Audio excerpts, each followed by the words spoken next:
नमस्कार दोस्तों, मैं एडवोकेट राकेश कुमार स्वागत करता हूं आपको अपने यूट्यूब चैनल पर। आज हम बात करेंगे MPLRC 1959 के उद्देशिका के बारे में। तो उद्देशिका क्या कहती है? MPLRC की उद्देशिका कहती है कि राज्य में भू राजस्व अधिकारियों की शक्तियों, राज्य सरकार से भूमि धारण करने वाले के अधिकारों और दायित्वों, कृषिक भूधृतियों आदि से संबंधित समेकित विधि है। सभी प्रकार की जो भूमि से संबंधित प्रक्रिया है वो MPLRC में प्रदान की गई है।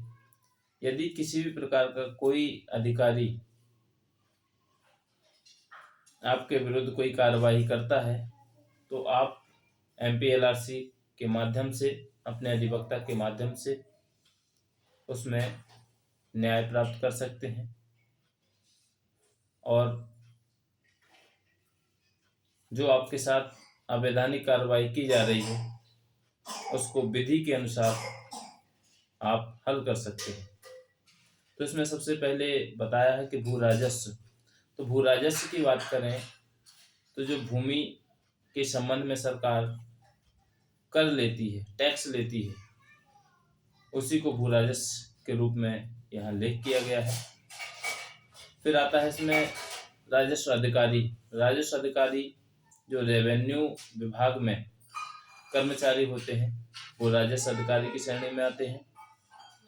इसमें तहसीलदार से लेकर कलेक्टर, कमिश्नर तक सभी राजस्व अधिकारी की श्रेणी में है। और फिर इसके बाद इसमें है भूमि धारण करने वाले।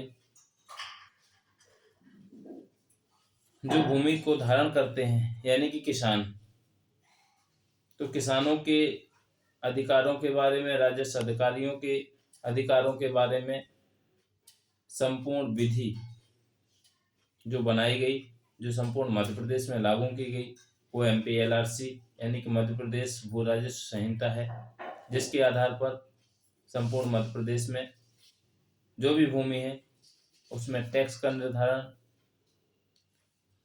और जो विवादित भूमियां हैं उसमें भी MPLRC के माध्यम से ही न्याय प्रदान किया जाता है